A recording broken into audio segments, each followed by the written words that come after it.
Briefing की शुरुआत करते हैं। अमूल के एमडी जयंत मेहता को इंडिया ब्रांड इक्विटी फाउंडेशन के बोर्ड में नॉमिनेट किया गया है और उनके नेतृत्व में अमूल न सिर्फ भारत का वैश्विक मंच पर एक रिलायबल ब्रांड बना है, ऐसे में जयंत मेहता की ये उपलब्धि उनके एक खास विजन और डेडिकेशन की बानगी भर है। देखिए।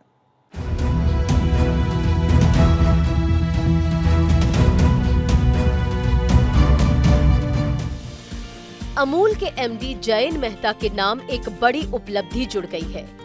जयंत मेहता को IBEF यानी इंडिया ब्रांड इक्विटी फाउंडेशन के बोर्ड में नॉमिनेट किया गया है। IBEF एक ट्रस्ट है जिसे वाणिज्य और उद्योग मंत्रालय के वाणिज्य विभाग के द्वारा स्थापित किया गया है। इसका मुख्य उद्देश्य विदेशी बाजारों में ब्रांड इंडिया की अंतर्राष्ट्रीय जागरूकता को बढ़ावा देना और भारतीय उत्पादों और सेवाओं का प्रसार करना है। IBEF की अध्यक्षता वाणिज्य सचिव करते हैं और इसके सदस्य उद्योग, व्यापार, बाजार, शिक्षा, मीडिया, विज्ञापन और प्रचार और सरकार जैसे विविध क्षेत्रों से आते हैं। जयंत मेहता ने IBEF से जुड़े नॉमिनेशन पर अपनी खुशी व्यक्त करते हुए कहा, ब्रांड इंडिया की सफलता में योगदान देने का ये अवसर मेरे लिए सम्मान की बात है। जयंत मेहता के नेतृत्व में अमूल आज दुनिया के हर हिस्से में खास मुकाम हासिल कर चुका है। दुनिया के कोने कोने तक अमूल के प्रोडक्ट की लोकप्रियता लगातार बढ़ती दिखी है। अमूल टॉपिकल गर्ल फ्रॉम 1965 से वही चला आ रहा है। हालांकि कुछ कंट्रोवर्सीज भी हुई हैं।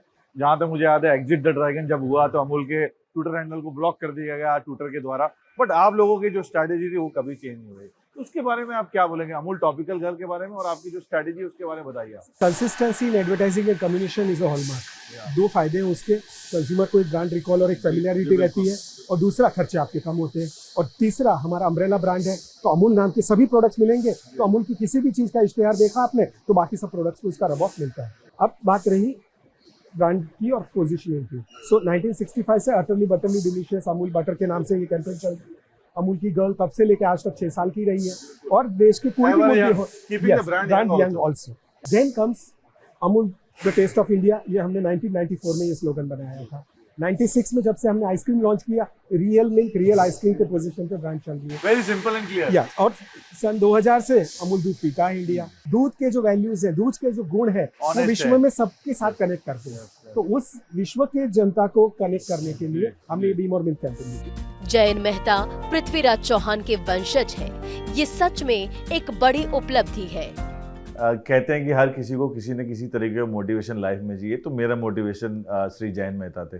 बट मैंने जैसे कहा कि पृथ्वीराज चौहान के वंशज, ये मैं भी आपको बहुत सालों से जानता हूँ, लगभग 18-20 साल। ये बात मुझे भी नहीं पता थी जब तक वो मैंने बुक पढ़ी नहीं जो आपने खुद से लिखी है, जो 51 जनरेशन ऑफ ओल्डेस्ट फैमिली के बारे में। इसके बारे में बताइए, जब आपको खुद को पता चला, जब आपने डिग डाउन किया अपनी फैमिली ट्री को कि आप पृथ्वीराज चौहान के वंशज हैं, ये आपके लिए कितना बड़ा सरप्राइज या खुशी की बात थी? नहीं, ये मेरे और मेरे परिवार के लिए बड़ी खुशी की बात है। हमारा जो परिवार है उसका नाम है पाल गोत्रीय चौहान वंश परिवार। 433 AD 433 AD 433 AD से हमारे परिवार का इतिहास है। और इस जो वंश वेला है और हमारी जो फैमिली ट्री है उसमें मेरा सीरियल नंबर 47 है। और 432 परिवारों का इतिहास है। और इतिहास में ये दर्ज है क्योंकि जो नाडोल का जो मंदिर है, जो 10वीं सदी में हमारी कुलदेवी आशापुरी माँ का मंदिर है, वो हमारे 13वीं-14वीं पीढ़ी के वंशज ने बनाया था। काफ़ी सारे हिस्टोरिकल रेफरेंसेस हैं। हमारे जो गुरु महाराज हैं उन्होंने भी फैमिली ट्री का जो रिकॉर्ड्स रखे थे, हमारी फैमिली के रिकॉर्ड्स हैं, उस पे ये काम करीबन 100 साल से चल रहा था। 1922 में मेरे ग्रेट ग्रैंडफादर ने ये काम शुरू करवाया था और तब से लेके कई लोग इसमें लगे हुए हैं। जो किताब का आप जिक्र कर रहे हैं, 51 generations of India's oldest family, उसका एक अटेम्प्ट किया इतिहास को लिखने का और हमारे परिवार को खास करके बताने का कि ये हमारा इतिहास है। जयंत मेहता के सफल नेतृत्व में अमूल दिन दुनी रात चौगुनी तरक्की कर रहा है। अमूल आज भारत का सबसे बड़ा डेयरी ब्रांड है।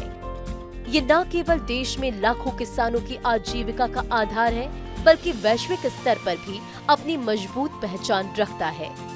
ब्रांड फाइनेंस की 2024 की रिपोर्ट के मुताबिक अमूल की ब्रांड वैल्यू $3.3 अरब है, जो बताता है कि अमूल न सिर्फ भारत बल्कि वैश्विक परिवेश में अमूल एक रिलायबल ब्रांड बन चुका है।